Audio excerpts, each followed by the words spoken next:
Hello guys, അപ്പോൾ കാനഡയിൽ നിന്ന് നാട്ടിലോട്ട് പോകാനുള്ള വഴിയിൽ ഈജിപ്ത് വഴിയാണ് എനിക്ക് ഏറ്റവും നല്ലൊരു എയർലൈൻ ഡീൽ കിട്ടിയത്. പക്ഷേ ഒരു പ്രോബ്ലം എന്ന് പറഞ്ഞാൽ അവിടെ ഒരു 16 മണിക്കൂർ ലേവർ ഉണ്ട്. അപ്പോൾ ആ സമയത്ത് ഡേ ടൈം ആയിരുന്നു. അപ്പോൾ ഡേ ടൈമിൽ ഞാൻ പുറത്തിറങ്ങി ഈജിപ്തിൽ കറങ്ങുന്നതാണ് ഈ വീഡിയോ. അപ്പം നമ്മൾ പുറത്ത് ഈജിപ്തിൽ പിരമിഡ് കാണാനൊക്കെ പോകാനുള്ള തയ്യാറെടുപ്പിലാണ്. അപ്പോൾ ഈജിപ്തിൻ്റെ വിസ ഓൺലൈനായിട്ട് ഞാൻ ആദ്യം തന്നെ എടുത്തിട്ടുണ്ടായിരുന്നു. അപ്പോൾ ഇവിടെ ഇമിഗ്രേഷന് വേണ്ടിയിട്ട് വെയിറ്റ് ചെയ്യുന്നു. ഇമിഗ്രേഷനൊക്കെ കഴിഞ്ഞു പുറത്തിവിടെ നമ്മൾ കൂട്ടാൻ വേണ്ടി ഗൈഡും കാറൊക്കെ വരും എന്ന് പറഞ്ഞിട്ടുണ്ട്. അപ്പം ഇവിടെ വെയിറ്റ് ചെയ്യുന്നു.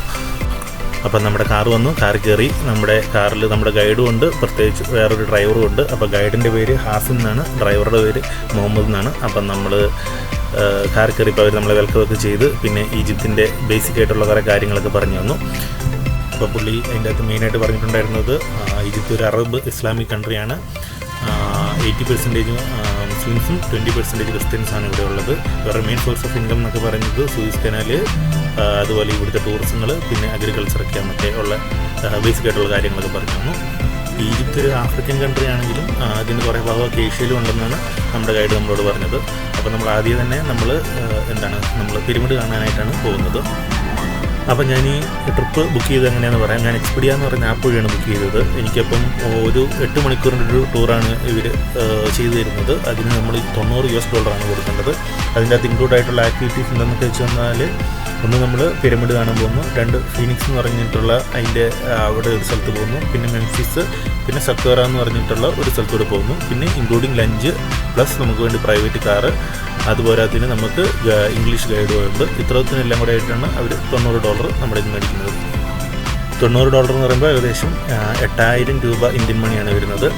കൂടാതെ അതിൻ്റെ ഉള്ളിൽ തന്നെ അവർ എല്ലാത്തിൻ്റെ എൻട്രി ടിക്കറ്റും അവർ തന്നെയാണ് നമുക്ക് വേണ്ടിയിട്ട് എടുത്തു തരുന്നത്. അപ്പോൾ ഒരു നല്ല ഡീലായിരുന്നു അത്. 8 മണിക്കൂർ, രാവിലെ 10 മണിക്ക് തുടങ്ങി വൈകിട്ട് 6 മണി വരെയാണ് ഈ ട്രിപ്പ്. അപ്പോൾ നമ്മളിപ്പോൾ പോയിക്കൊണ്ടിരിക്കുന്നത് നൈൽ നദിയുടെ മുകളിൽ കൂടെയുള്ളൊരു പാലത്തിലൂടെയാണ്. അതായത് കെയ്റോ എന്ന് പറഞ്ഞ സ്ഥലത്താണ് എയർപോർട്ട്. പിരമിഡൊക്കെയുള്ള ഗിസ എന്ന് പറഞ്ഞ ഏരിയയിലോട്ടാണ്. അപ്പോൾ അവിടെ നിന്ന് അങ്ങോട്ട് പോകുമ്പോൾ നമ്മൾ നൈൽ നദി ക്രോസ് ചെയ്തിട്ടാണ് അങ്ങോട്ട് പോകുന്നത്. അറിയത്തില്ലാത്ത നാടും ആൾക്കാരൊക്കെ ആണെങ്കിലും നമുക്കൊരു ചെറിയ ടെൻഷനൊക്കെ ഉണ്ട്. എന്നാലും നമ്മൾ പിരമിഡ് കാണാനുള്ള എക്സൈറ്റ്മെൻറ്റിൽ നമ്മളതൊക്കെ മറന്നു പോകും. നമുക്കറിയാവുന്ന പോലെ പിരമിഡ് എന്ന് പറയുമ്പോൾ ലോകാത്ഭുതങ്ങളിൽ ഏറ്റവും മുന്നിൽ നിൽക്കുന്നത് തന്നെയാണ് പിരമിഡുകൾ. അപ്പോൾ നമ്മൾ പിരമിഡിൻ്റെ അടുത്ത് എത്താനായി. അപ്പോൾ ഇവിടുത്തെ ഭൂപ്രദേശമൊക്കെ കാണുമ്പോൾ നമുക്കറിയാം അതിൽ മരുഭൂമി പോലെയൊക്കെ കിടക്കുന്നു. ഇപ്പോൾ ഇവിടെ വലിയൊരു കോംപ്ലക്സ് പോലെ, പിരമിഡിന് അങ്ങോട്ടുള്ള വലിയ കോംപ്ലക്സ് പോലെ പണിയാനൊക്കെ പോകാമെന്നാണ് നമ്മുടെ ഗൈഡ് നമ്മളോട് പറഞ്ഞത്. അതിൻ്റെ ഫെൻസിങ് ഒക്കെയാണ് ഇവിടെ കാണുന്നത്. ഇതെന്തോ മിലിറ്ററിയുടെ ഏരിയ എന്നോ ഞാൻ എന്തൊക്കെ പറയുന്നുണ്ടായിരുന്നു. ഗൈഡിന് ഇംഗ്ലീഷ് എനിക്ക് അത്രയ്ക്കൊന്നും മനസ്സിലാകുന്നില്ല, എങ്കിലും കുഴപ്പമില്ല. അത്യാവശ്യം നന്നായിട്ടെല്ലാം പറഞ്ഞ് കാര്യങ്ങളൊക്കെ മനസ്സിലാക്കി തരുന്നുണ്ട്. അപ്പോൾ ഗൈഡ് പറഞ്ഞു റൈറ്റ് സൈഡിലോട്ട് നോക്കിയിരുന്നു. അപ്പോൾ നമുക്ക് അവിടെ പിരമിഡിനെ നമുക്ക് ദൂരെ നിന്ന് കാണാൻ പറ്റുമെന്ന്. അപ്പം അങ്ങനെ നോക്കിയിരിക്കുമ്പോൾ നമ്മുടെ പിരമിഡിൻ്റെ ആദ്യത്തെ സൈറ്റിങ് നമുക്ക് ഇത്ര ദൂരെ നിന്ന് തന്നെ നമുക്കിങ്ങനെ കാണാം. പിരമിഡിൻ്റെ അടുത്തോട്ട് ഇവിടുന്ന് കുറച്ചുകൂടി ഒന്ന് ഇറങ്ങിപ്പോകാനുണ്ട്. ഇവിടുത്തെ പണിയും കഴിയുമ്പോഴത്തേക്ക് പെട്ടെന്ന് ഇതിൽ തന്നെ എല്ലാം വഴിയൊക്കെ ആവുമെന്നാണ് പുള്ളി പറഞ്ഞത്. അങ്ങനെ നമ്മൾ ലാസ്റ്റ് പിരമിഡിൻ്റെ എൻട്രൻസിൻ്റെ അവിടെ എത്തിയിരിക്കുകയാണ്. ഇനിയിപ്പം പുള്ളി പറഞ്ഞു ഇറങ്ങി നടന്നോ, കാറ് അപ്പുറത്തൂടി കണ്ട് വരും, നമുക്ക് പോയിട്ട് ടിക്കറ്റൊക്കെ എടുക്കാമെന്നുള്ള രീതിയിൽ. അപ്പോൾ നമ്മൾ ടിക്കറ്റൊക്കെ എടുക്കാനൊക്കെ ആയിട്ട് പോവുകയാണ്. ടിക്കറ്റൊക്കെ ഇവർ തന്നെയാണ് എടുക്കുന്നത്. ഇതിൻ്റെ കോംപ്ലക്സിനുള്ളിൽ കയറാനുള്ള ടിക്കറ്റ് ഇവർ എടുക്കുകയുള്ളൂ. നമുക്ക് പിരമിഡിൻ്റെ ഉള്ളിൽ കയറണമെങ്കിൽ നമ്മൾ തന്നെ പൈസ കൊടുത്ത് വേറെ ടിക്കറ്റ് എടുക്കണമെന്ന് പറഞ്ഞു. പിന്നെ തന്നെ പുള്ളി പറഞ്ഞു ഇവിടെയൊക്കെ ഭയങ്കര തിരക്കായിരിക്കും, വേറൊരു പിരമിഡിൻ്റെ ഉള്ളിൽ കൊണ്ടേ കാണിക്കാം എന്നുള്ളൊരു സെറ്റപ്പിലൊക്കെ പറഞ്ഞിട്ടുണ്ട്. അപ്പം അങ്ങനെ വെയിറ്റ് ചെയ്യുന്നു. അങ്ങനെ ടിക്കറ്റൊക്കെ എടുത്ത് നമ്മൾ പിരമിഡ് കോംപ്ലക്സിൻ്റെ ഉള്ളിലേക്ക് കയറി. അപ്പോഴത്തേക്ക് തന്നെ ഗൈഡ് നമുക്ക് ഓരോ കാര്യങ്ങളൊക്കെ പറഞ്ഞു തരുന്നു. പക്ഷേ എനിക്കിതിനെക്കുറിച്ച് വലിയ ചരിത്രപരമായിട്ടൊന്നും അറിയത്തൊന്നുമില്ല. എന്നാലും പുള്ളി പറയുന്നതൊക്കെ അങ്ങ് കേട്ടിരിക്കുന്നു. ഓക്കെ, വെൽക്കം ടു ഗീസ. Okay. How many workers he built? 100,000. അപ്പം നമുക്കറിയാവുന്നതുപോലെ ഈജിപ്ത് ഭരിച്ചുകൊണ്ടിരുന്ന ഫറവോമാർ അവർ മരിച്ചു കഴിഞ്ഞിട്ട് അവർക്കൊരു ജീവിതം ഉണ്ടെന്നോ അങ്ങനെ എന്തൊക്കെയോ വിശ്വസിച്ചിട്ട് അവരുടെ ബോഡി അടക്കം ചെയ്യാൻ വേണ്ടിയിട്ട് പണിയുന്നതാണ് ഈ പിരമിഡ്. അവരുടെ ബോഡി എന്നിട്ട് മമ്മിഫൈ ചെയ്തിട്ട് ഈ പിരമിഡിൻ്റെ ഉള്ളിൽ വെക്കുന്നതാണ് ചെയ്യുന്നത്. അപ്പം നമ്മളിപ്പോൾ കണ്ടുകൊണ്ടിരിക്കുന്നത് ഫറവോ കുഫു എന്ന് പറഞ്ഞ ഒരു ഫറവോയുടെ പിരമിഡാണ്. അപ്പോൾ ഈ കുഫു എന്ന് പറഞ്ഞ രാജാവാണ് ആദ്യമായിട്ട് ഇവിടെ ഗിസ എന്ന് പറഞ്ഞ സ്ഥലത്ത് പിരമിഡ് പണിതത്. ഇതാണ് ഇവിടെയുള്ള പിരമിഡുകളിൽ ഏറ്റവും വലിയ പിരമിഡ്. അപ്പോൾ നമുക്ക് ദൂരെ കാണാം അതിൻ്റെ ഉള്ളിൽ ആൾക്കാർ കയറി പോകുന്ന പിരമിഡിൻ്റെ ഉള്ളിലോട്ട്. പക്ഷേ അതിൻ്റെ മെയിൻ ഡോറ് മുകളിലാണ്, പക്ഷേ അത് അടച്ചു വെച്ചിരിക്കുകയാണ്. താഴെ കൂടെ വേറെ ഒരു എൻട്രൻസ് കൂടെയാണ് അകത്തോട്ട് ആൾക്കാരൊക്കെ കയറുന്നത്. നമുക്കിനിയിപ്പം പിരമിഡിൻ്റെ അടുത്തേക്ക് പോവാം. BC 2500 വർഷത്തിലാണ് ഈ പിരമിഡിൻ്റെ പണി തുടങ്ങിയത്. അതായത് 26 വർഷം എടുത്തിട്ടാണ് ഇത് കംപ്ലീറ്റ് ചെയ്തതെന്നൊക്കെ പറയുന്നത്. അപ്പോൾ ഇപ്പം നമ്മൾ നോക്കുകയാണെങ്കിൽ ഇതൊരു 4500 വർഷത്തിൻ്റെ പഴക്കമുണ്ട് ഈ പിരമിഡുകൾക്കൊക്കെ.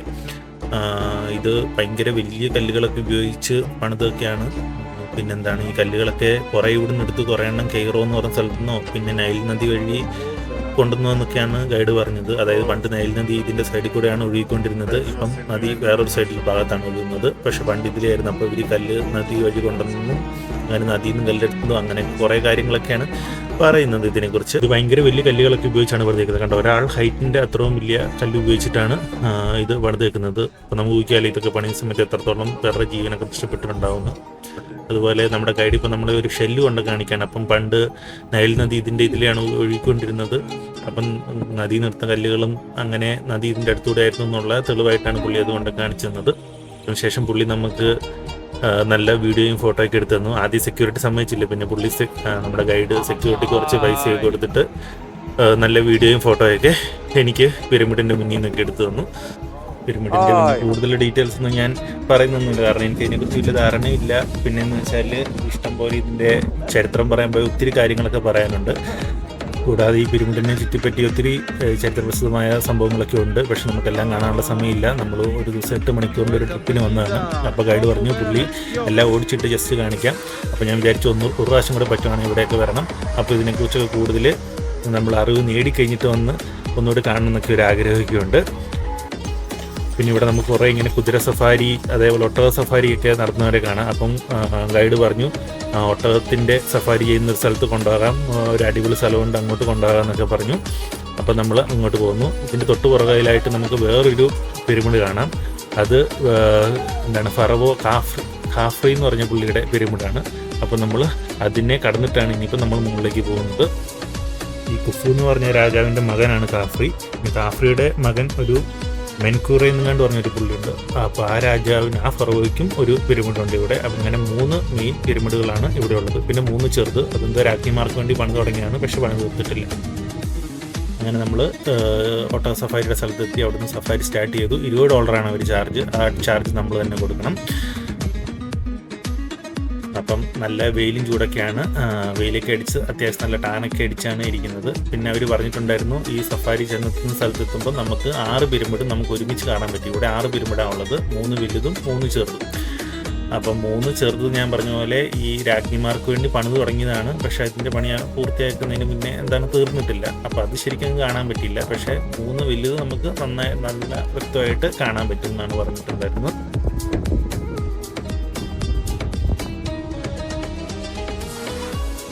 അങ്ങനെ നമ്മൾ നടന്ന് നമ്മുടെ ഡെസ്റ്റിനേഷനെത്തി. അങ്ങ് ദൂരെ നമുക്ക് പിരമിഡൊക്കെ ഒരുമിച്ച് കാണാം. പിന്നെ അവിടെ നിന്ന് കുറച്ച് നമ്മുടെ ഒട്ടകത്തിൻ്റെ കൂടെ വന്ന ചേട്ടൻ നമുക്ക് നല്ല ഫോട്ടോയും വീഡിയോ ഒക്കെ അവിടെ നിന്നും കിട്ടി, നല്ല അടിപൊളിയായിട്ട്.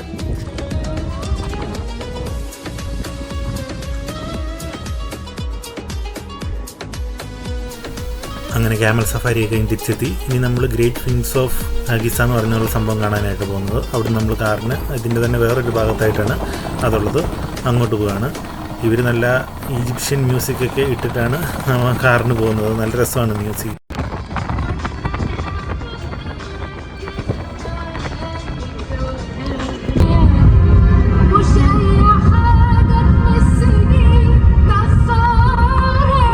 അപ്പോൾ നമ്മൾ യാത്ര ചെയ്ത് ഫിൻസ് എന്ന് പറഞ്ഞ പ്രതിമയുടെ അടുത്തെത്തി. ഈ പ്രതിമയുടെ പ്രത്യേകത എന്ന് പറഞ്ഞാൽ ഇതിൻ്റെ തല മനുഷ്യൻ്റെ തലയും ബോഡി സിംഹത്തിൻ്റെ ആണെന്നാണ് പറയുന്നത്. അപ്പോൾ ഈ തല ഫറവോ ഖാഫ്രി എന്ന് പറഞ്ഞ ഫറവോയുടെ തല പോലെയാണെന്നാണ് പറയുന്നത്. ഇവിടെ ഒരു വലിയ വൈറ്റൊക്കെ ചില സമയത്ത് ലൈറ്റ് ആൻഡ് ഷോ സൗണ്ട് എന്തോ പരിപാടിയൊക്കെ നടക്കുന്നുണ്ട്. അതിന് സെറ്റാക്കിയിട്ടുള്ള സ്ഥലങ്ങളൊക്കെ നമുക്ക് കാണാൻ സാധിക്കും. അങ്ങ് ദൂരെ നമുക്ക് ആ പ്രതിമ നമുക്ക് കാണാൻ സാധിക്കും. അതിനുശേഷം നമ്മുടെ ഗൈഡ് നമ്മളൊരു പെർഫ്യൂമൊക്കെ വിൽക്കുന്ന കടയിലോട്ട് കൊണ്ടുപോയി. പുള്ളിക്ക് അവിടെ നിന്ന് എനിക്ക് തോന്നുന്നു നമ്മൾ സാധനം മേടിച്ച് ചെറിയ കമ്മീഷനൊക്കെ കിട്ടും. അങ്ങനെ ഗൈഡുമാർ പല സ്ഥലത്തോടെ നമ്മളൊക്കെ ഇങ്ങനെ കൊണ്ടുപോകും. അപ്പോൾ അവിടെ കയറി ചെല്ലുമ്പോൾ ഇങ്ങനെ കുറേ പ്രതിമയൊക്കെ ഉണ്ടാക്കി വെച്ചിരിക്കുന്നു. അവിടെ ചെന്ന് ഇപ്പോൾ അവർ കുറേ അതിനെക്കുറിച്ച് കുറേ ക്ലാസ്സൊക്കെ എടുക്കും. 100% പെർഫ്യൂമാണ് ലോട്ടസിൽ നിന്ന് ഉണ്ടാക്കുന്നതെന്നൊക്കെ പറഞ്ഞ്. പിന്നെ വിലയൊക്കെ അവിടെ ഭയങ്കര കൂടുതലാണ് അവർ പറയുന്നത്. എല്ലാം $US പറയുന്നത്, എല്ലാം ഭയങ്കര കൂടുതലാണ് പറയുന്നത്.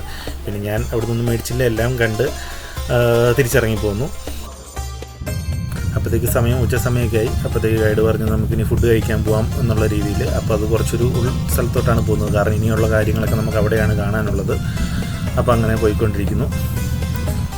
ഞാൻ പറഞ്ഞില്ല, ഇതൊരു മുസ്ലിം കൺട്രി ആയതുകൊണ്ട് കുറേ ഇങ്ങനത്തെ മോസ്കുകളും മിനാരകളൊക്കെ നമുക്ക് കാണാൻ പറ്റും. ഇങ്ങനെ നമ്മൾ ഫുഡ് കഴിക്കുന്ന സ്ഥലത്തേക്ക് എത്തി. വാലി ഓഫ് കിങ്സ് എന്നൊക്കെ പറഞ്ഞിട്ട് എഴുതിയിട്ടുണ്ട്. ഒരു ബൊഫേ സെറ്റപ്പാണെന്നാണ് പറഞ്ഞത്. അപ്പോൾ എന്തോരം ഫുഡ് വേണമെങ്കിലും നമുക്ക് ഇവിടുന്ന് കഴിക്കാം. പക്ഷേ നമ്മൾ ഡ്രിങ്ക്സ് കഴിക്കുന്നതിന് നമുക്ക് ഇവിടെ അധിക ചാർജുണ്ട്. പക്ഷേ നമ്മൾ ഫുഡിന് നമുക്ക് എന്തോരം വേണമെങ്കിലും കഴിച്ചാൽ നമുക്ക് പൈസ ഒന്നും ഇല്ലെന്നാണ് പറഞ്ഞത്. അപ്പോൾ നമ്മൾ കയറി ചെല്ലുമ്പോഴത്തേക്ക് നമുക്ക് പാട്ടൊക്കെ പാടിക്കൊണ്ട് അവരുടേതായ ഇൻസ്ട്രുമെൻസിൽ സൗണ്ടൊക്കെ ഉണ്ടാക്കിക്കൊണ്ട് നമ്മളെ അവർ സ്വാഗതം ചെയ്യുന്നുണ്ട്. പിന്നെ ഉള്ളിലോട്ട് കയറുമ്പോൾ നമ്മളൊരു വലിയ കല്യാണ പന്തലിൻ്റെയൊക്കെ ഉള്ളിലോട്ട് കയറുന്നൊരു പ്രതീതിയാണ് ഉണ്ടാകുന്നത്. അപ്പം എന്നിട്ട് നമ്മുടെ ഗൈഡും ഉണ്ട് കൂടെ. അപ്പം പുള്ളി നമുക്ക് കാണിച്ചു തരും എന്താണ് എവിടെയാണുള്ളതെന്നൊക്കെ ഉള്ള രീതിയിൽ. അപ്പോൾ ഇങ്ങനെ കുറേ ഫുഡും കാര്യങ്ങളൊക്കെ ഇങ്ങനെ അടുക്കി വെച്ചിട്ടുണ്ട്. നമുക്ക് എന്തോരം വേണമെങ്കിലും എടുത്ത് ഏത് ഫുഡ് വേണമെങ്കിലും എടുത്ത് കഴിക്കാൻ പറ്റും. അതേപോലെ കുറേ ഡെസേർട്ട്സും ഇവിടെ വേറെ സൈഡ് വെച്ചിട്ടുണ്ട്, ഫ്രൂട്ട്സും കാര്യങ്ങളൊക്കെ ആയിട്ട്. അപ്പോൾ ഞാൻ പ്ലേറ്റിൽ കുറച്ച് ഫുഡൊക്കെ എടുത്ത് 2 ഡെസേർട്ടൊക്കെ എടുത്തു. പിന്നെ ചിക്കൻ ബാർബിക്യൂ എന്ന് പറഞ്ഞിട്ട് അവർ വേറൊരു ചിക്കൻ സംഭവം നമുക്ക് കൊണ്ടുതന്നു കഴിക്കാനൊക്കെ ആയിട്ട്. അപ്പോൾ ഫുഡൊക്കെ കഴിച്ച് കഴിഞ്ഞിട്ട് നമ്മൾ നേരെ മെംഫിസ് എന്ന് പറഞ്ഞിട്ടുള്ളൊരു സിറ്റിയിലോട്ടാണ് പോകുന്നത്. അത് ഏൻഷ്യൻ്റ് ഈജിപ്തിൻ്റെ ക്യാപിറ്റൽ എന്നൊക്കെ അറിയപ്പെടുന്നൊരു സ്ഥലമാണ്. അപ്പോൾ അങ്ങോട്ട് പോകുമ്പോൾ ഇങ്ങനെ നമുക്ക് ഒരു ഗ്രാമപ്രദേശം പോലെയാണ്. അപ്പോൾ സൈഡിലൊരു കനാലൊക്കെ കാണാം. അപ്പം പുള്ളി നമ്മുടെ ഗൈഡ് പറഞ്ഞു ഈജിപ്തിലെ കൃഷിക്ക് ആവശ്യമായ വെള്ളമൊക്കെ നൈൽ നദിയിൽ നിന്ന് ഇങ്ങനെ കനാൽ വഴി അവർ കൊണ്ടുപോകുന്നു. അപ്പോൾ നമ്മൾ മെംഫിസ് എന്ന് പറഞ്ഞ സ്ഥലത്തെത്തി. അപ്പോൾ ഇവിടെ ഒരു ഓപ്പൺ എയർ മ്യൂസിയം ഉണ്ട്. അങ്ങോട്ടാണ് നമ്മളിനി പോകുന്നത്. അപ്പോൾ ഈ മ്യൂസിയത്തിലെ മെയിൻ അട്രാക്ഷൻ എന്ന് പറയുന്നത് 1305 BC മുതൽ 1237 BC വരെ ഈജിപ്തിൻ്റെ രാജാവായിരുന്ന റാംസിസ് II എന്ന് പറഞ്ഞ രാജാവിൻ്റെ പ്രതിമ ഇവർക്ക് ഇവിടെയുള്ളൊരു നദിയിൽ നിന്നാണ്ട് കുറച്ച് നാളുകൾക്ക് മുന്നേ കിട്ടി. അപ്പോൾ അതാണ് ഇവിടുത്തെ മെയിൻ ഹൈലൈറ്റ് സാധനം. അത് ഒരു ലൈം സ്റ്റോൺ, ഒറ്റ സിംഗിൾ കല്ലിൽ വെട്ടിയുണ്ടാക്കിയിരിക്കുന്ന ഒരു പ്രതിമയാണ്. അതിവിടെ അടുത്തുണ്ടായിരുന്ന ഒരു നദിയിൽ നിന്നാണ്ടാണ് ഇവർ റിക്കവർ ചെയ്തെടുത്തത്. അതുപോലെ തന്നെ അതിൻ്റെ ഒപ്പം തന്നെ പല സാധനങ്ങളും ഇവർ റിക്കവർ ചെയ്തെടുത്തിട്ട് അതിൻ്റെ ചുറ്റും ഇങ്ങനെ എക്സിബിഷനായിട്ട് വെച്ചിട്ടുണ്ട്. എല്ലാം ഒരു 4500-4000 വർഷങ്ങൾ പഴക്കമുള്ള സാധനങ്ങളാണ് ഇവിടെ ഉള്ളത്. അവിടുന്ന് പുറത്തിറങ്ങുമ്പോൾ നമുക്ക് കാണാം ഇങ്ങനെ ഒരു പാർക്ക് പോലെ സെറ്റാക്കിയിട്ട് അതിനുള്ളിൽ ഈജിപ്തിൽ നിന്നും ഈ പരിസരത്തു നിന്നും ഈജിപ്തിൻ്റെ പല പരിസരത്തു നിന്നും കിട്ടിയിട്ടുള്ള കുറേ പ്രതിമകളും കാര്യങ്ങളൊക്കെ അവർ ഒരു ഓപ്പൺ മ്യൂസിയം ആയിട്ട് ഇങ്ങനെ വെച്ചിരിക്കുന്നു. അപ്പോൾ അതിൻ്റെ ഉള്ളിൽ കൂടെ നമുക്ക് കുറേ സുവിനർ വിൽക്കുന്ന കടകളും കാണാൻ സാധിക്കും. അങ്ങനെ കുറേ നേരം അതിൻ്റെ ഉള്ളിൽ കൂടെ കുറേ പ്രതിമകളും കാര്യങ്ങളൊക്കെ കണ്ടു നടന്നു. നമുക്കിതിനെക്കുറിച്ചൊന്നും വലിയ ഹിസ്റ്ററി പരമായിട്ട് ഇതിനെക്കുറിച്ചൊന്നും അറിയത്തില്ലാത്തത് കൊണ്ട് നമുക്കൊന്നും മനസ്സിലാക്കില്ല. പക്ഷേ ഇതൊക്കെ കുറച്ചൊരു ഇൻട്രസ്റ്റോടെ ഫോക്കസ് ചെയ്യുന്ന ആൾക്കാർക്ക് ഭയങ്കര ഒരു ഇൻട്രസ്റ്റിംഗ് ഫീൽഡായിരിക്കും, ഇൻട്രസ്റ്റിംഗ് ഒരു വിസിറ്റ് ആയിരിക്കും ഇവിടെയൊക്കെ വരുന്നത്. അങ്ങനെ അവിടുന്ന് അതെല്ലാം കണ്ട് നമ്മൾ അടുത്ത സ്ഥലത്തേക്ക് പോവുകയാണ്. അപ്പോൾ അടുത്ത നമ്മുടെ ഡെസ്റ്റിനേഷൻ എന്ന് പറയുന്നത് സക്വാറ സ്റ്റെപ്പ് പിരമിഡ് എന്ന് പറയുന്ന സ്ഥലത്തേക്കാണ്. അതായത് പണ്ടത്തെ ഒരു ഫറവോ ആയിരുന്ന ജോസർ എന്ന് പറയുന്ന ഒരു ഫറവോയുടെ ശവകുടീരമാണിത്, ഈ പിരമിഡ്. അപ്പോൾ ഇതിൻ്റെ പ്രത്യേകത എന്ന് പറഞ്ഞാൽ ഈജിപ്തിൽ തന്നെ ഏറ്റവും വലിയൊരു ആർക്കിയോളജിക്കൽ സൈറ്റാണ് ഇപ്പോൾ ഇത്. കാരണം ഇപ്പോഴും ഇവിടെ ഒത്തിരി സംഭവങ്ങൾ അവർ മണ്ണിൻ്റെ അടിയിൽ നിന്നൊക്കെ ഇപ്പോഴും കുഴിച്ചെടുത്തുകൊണ്ടിരിക്കുകയാണ്. അപ്പോൾ അതിൻ്റെ പരിപാടികളൊക്കെ ഒരു സ്ഥലത്ത് നടക്കുന്നു. അപ്പം നമുക്ക് ഈ പിരമിഡിൻ്റെ ഉള്ളിൽ കയറാൻ അവസരം നമ്മുടെ ഗൈഡ് സെറ്റാക്കിയിട്ടുണ്ട്. അപ്പം നമ്മളിപ്പം ആ പിരമിഡിൻ്റെ അടുത്തേക്ക് പോയിക്കൊണ്ടിരിക്കുന്നു. ഏറ്റവും പഴക്കം ചെന്ന പിരമിഡ് ഇതാണെന്നും പറയപ്പെടുന്നു. അപ്പോൾ ഇതിൽ കൂടെയാണ് നമ്മൾ ഈ പിരമിഡിൻ്റെ ഉള്ളിലോട്ട് പോകുന്നത്. എൻ്റെ കയ്യിലുണ്ടായിരുന്ന വീഡിയോ എൻ്റെ കയ്യിൽ നിന്ന് പോയി. അപ്പോൾ ഞാൻ വേറൊരു വീഡിയോയിൽ ഇങ്ങനെ കാണിച്ചു തരാം. ഇങ്ങനെ കുനിഞ്ഞ് നമ്മൾ അതിൻ്റെ ഉള്ളിൽ കൂടെയൊക്കെ നടക്കണം. അപ്പോൾ അതിൻ്റെ ഉള്ളിൽ നമുക്ക് ഈ ഫറവോയുടെ ശവം ഒക്കെ, അതായത് നമ്മൾ ഈ പറയുന്ന പോലെ മമ്മിഫൈ ചെയ്ത ബോഡിയൊക്കെ വെക്കുന്നത്. അപ്പോൾ അവിടെ ഇവർ കുറേ രത്നങ്ങളും സ്വർണ്ണങ്ങളും കുറേ സുഗന്ധദ്രവ്യങ്ങളെല്ലാം വെച്ചിട്ടാണ് അടക്കം ചെയ്യുന്നത്.